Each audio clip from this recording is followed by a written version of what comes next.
అయితే తెరపినిస్తుంది. అయితే ఓవరాల్గా మనం ఒకసారి సిచ్యువేషన్ చూద్దాం. మొత్తం తెలంగాణ వ్యాప్తంగా ఎట్లా ఉంది, లాస్ట్ 24 అవర్స్ రెయిన్ఫాల్ కూడా చూద్దాం.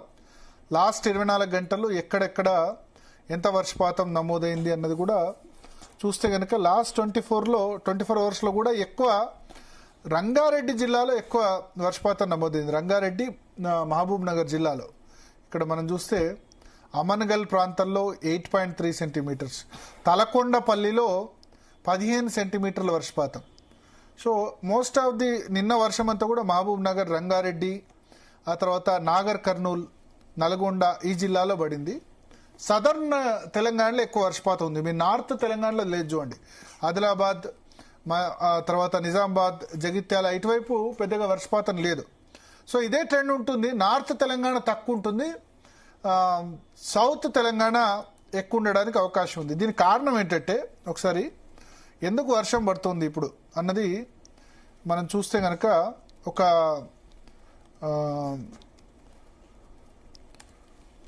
కోస్టల్ దక్షిణ కోస్తాంధ్రలో ఒక ఉపరితల ఆవర్తనం ఫామ్ అయింది. ఈ దక్షిణ కోస్తాలో ఉన్న ఉపరితల ఆవర్తన ప్రభావంతోనే ప్రస్తుతం మనకి వర్షాలు పడుతున్నాయి. ఇక్కడ మనం చూస్తే కనుక ఇక్కడ ఈ ప్రాంతంలో ఇక్కడ నేను కర్సర్ ఎక్కడైతే ఉందో అక్కడ రౌండ్గా ఒకటి తిరుగుతుంది చూడండి, అది ఉపరితల ఆవర్తనం. ఈ ఉపరితల ఆవర్తనం నుంచి దక్షిణ కోస్తా దగ్గర ఒక ఉపరితల ఆవర్తనం ఏదైతే ఉందో ఈ ఉపరితల ఆవర్తనం వల్ల మనకి ప్రస్తుతం వర్షాలు పడుతున్నాయి. ఇది సముద్రం నుంచి ప్రస్తుతం బంగాళాఖాతం దక్షిణ కోస్తా తీరానికి దగ్గరలో ఉంది, అంటే తమిళనాడు దక్షిణ కోస్తా దగ్గరలో ఉంది.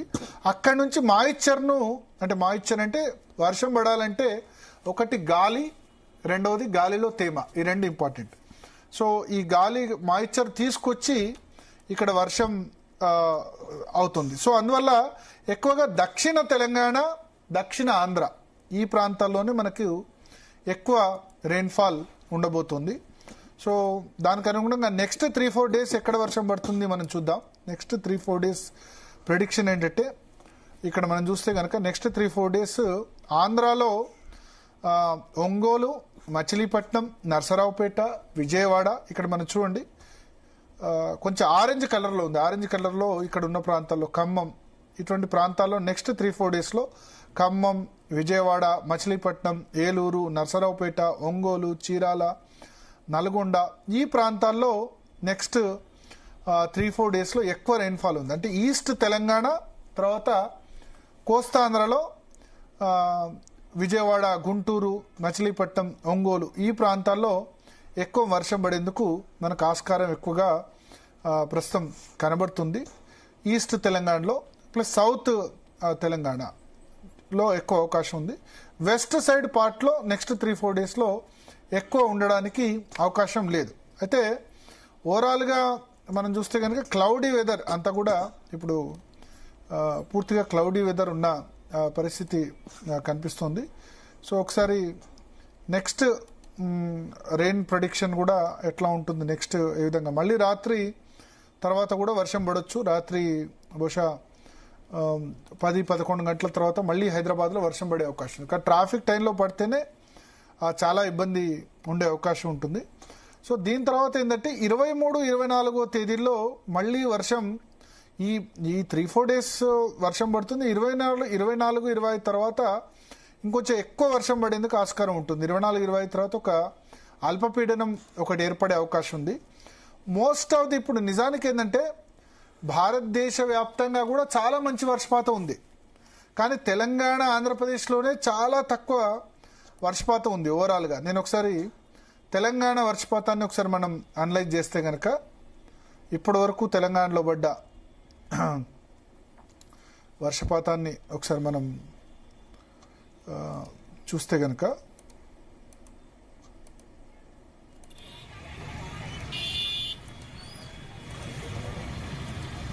తెలంగాణలో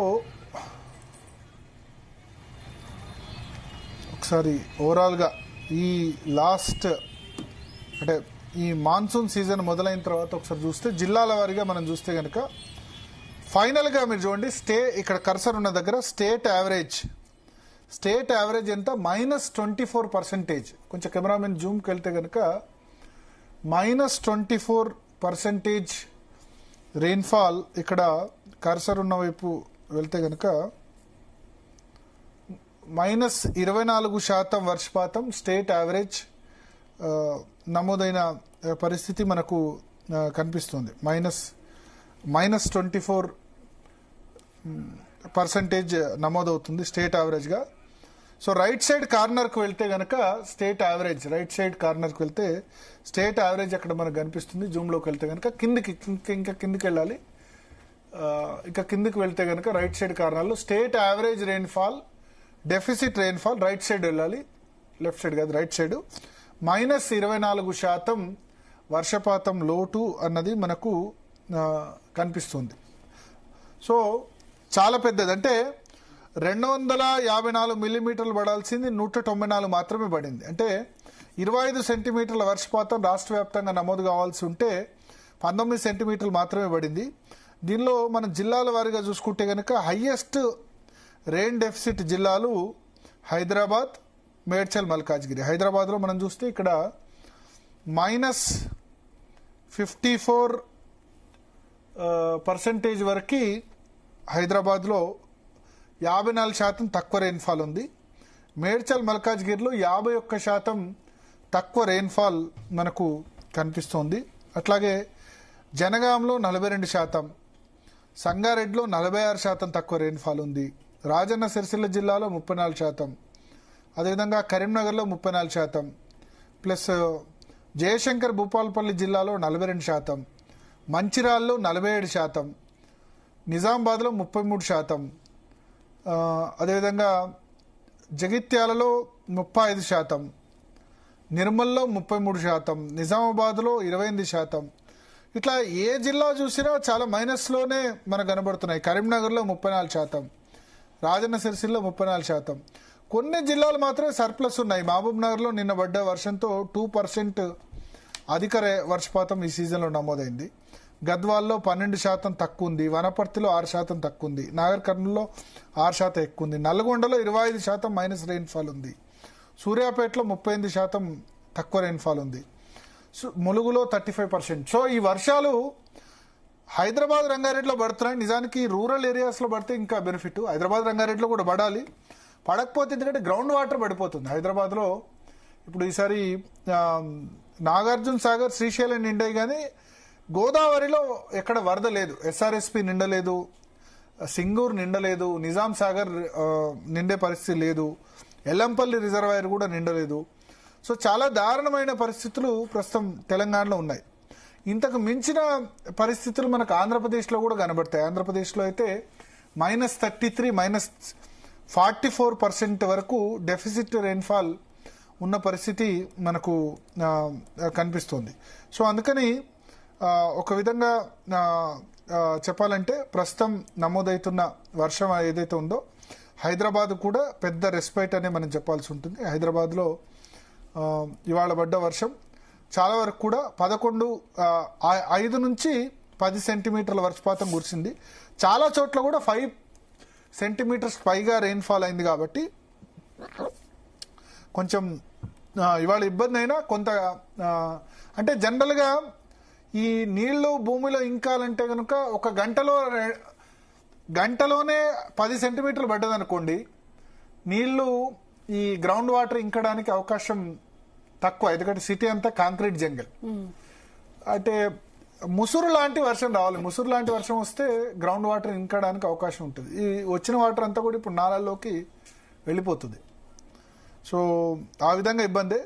బట్ ఏదేమైనా నెక్స్ట్ 10 days క్రూషియల్ ఫర్ తెలంగాణకు సంబంధించి నేను ఇంతకుముందు చూపించిన చార్ట్ ప్రకారం అయితే మీరు చూశారు 24% లెస్ రెయిన్ఫాల్ ఉంది.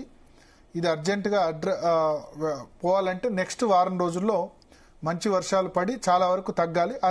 ఆ వర్షాలు ఈ జిల్లాల్లో ఎక్కువ పడాలి. ఇప్పుడు అతి ఎక్కువ లోటు వర్షపాతం అయితే సిటీలోనే ఉంది. మేడ్చల్, మల్కాజ్గిరి, హైదరాబాద్ ఈ 2 జిల్లాల్లోనే ఎక్కువ ఉంది. ఇవాల్టి వర్షంతో కొంతవరకు కవర్ కావచ్చు. సిటీలో హైదరాబాద్లో ఇప్పటివరకు 20 సెంటీమీటర్ల వర్షం పడాలి. కానీ పడ్డది 9 సెంటీమీటర్లు మాత్రమే, 9.5. అదేవిధంగా మేడ్చల్ మల్కాజ్గిరిలో కూడా 20 సెంటీమీటర్ల వర్షం పడాలి, కానీ 10 సెంటీమీటర్ల వర్షపాతం మాత్రమే పడ్డది. సో ఈ సీజన్ అంతా 10 సెంటీమీటర్ల వర్షం పడితే ఇవాళ ఒక్కరోజే కొన్ని చోట్ల 10 సెంటీమీటర్ల వర్షం పడ్డది. సో ఇవాళ పడ్డ వర్షం హైదరాబాద్లో మేడ్చల్ మల్కాజ్గిరిలో కవర్ చేస్తుంది. అంటే మీకు వెదర్ ప్యాటర్న్ ఎట్లా చేంజ్ అయిపోయిందంటే, ఇప్పుడు మీరు ఇక్కడ ఒకసారి కెమెరామెన్ కనుక చూస్తే కనుక మేడ్చల్ మల్కాజ్గిరి మీరు చూడండి. నార్మల్ రెయిన్ఫాల్ ఇక్కడ నేను చూపించాను. నార్మల్ రెయిన్ఫాల్ 200 మిల్లీమీటర్లు అంటే 20 సెంటీమీటర్లు. కానీ జూన్ 1 నుంచి జూలై 18 వరకు పడ్డది 99 మిల్లీమీటర్లు మాత్రమే అక్కడ. అంటే 9-10 సెంటీమీటర్లు, ఆల్మోస్ట్ 10 సెంటీమీటర్లు పడ్డది. ఇవాళ ఒకటే రోజు 10 సెంటీమీటర్లు పడ్డది. 50 రోజుల్లో పడ్డది 10 సెంటీమీటర్లే, ఇవాళ ఒకటే రోజు 10 సెంటీమీటర్లు పడ్డది. సేమ్ హైదరాబాద్లో కూడా 205 మిల్లీమీటర్లు అంటే 20.5 సెంటీమీటర్లు పడాలి, కానీ పడ్డది 9.5 సెంటీమీటర్లే. ఇవాళ ఒకటే రోజు చాలా చోట్ల 10 సెంటీమీటర్లు పడ్డది. సో ఏమవుతుందంటే పడకపోతే అసలే పడకపోవడం, పడితే ఒకటేసారి కుమరుస్లాగా కూర్చోడం. ఇదంతా ఏమైందంటే global warming and weather pattern, climate చేంజ్కు ఇది ఒక సంకేతం. ఈ అర్బన్ ఏరియాస్లో చెన్నైలో అప్పట్లో ఒకటేసారి 56 సెంటీమీటర్ల వర్షపాతం పడ్డది. హైదరాబాద్లో కూడా మనకు 2022 ఆ ప్రాంతాల వరదలు వచ్చినప్పుడు ఒకటే రోజు 34 సెంటీమీటర్ల వర్షం పడ్డది. సీజన్ మొత్తం పడాల్సిన వర్షం ఒకటే రోజు పడితే ఏమవుతుంది? జీవన అస్తవ్యస్తం అవుతుంది కదా. సో కొన్ని పాజిటివ్ థింగ్స్ కూడా ఉన్నాయి. నేను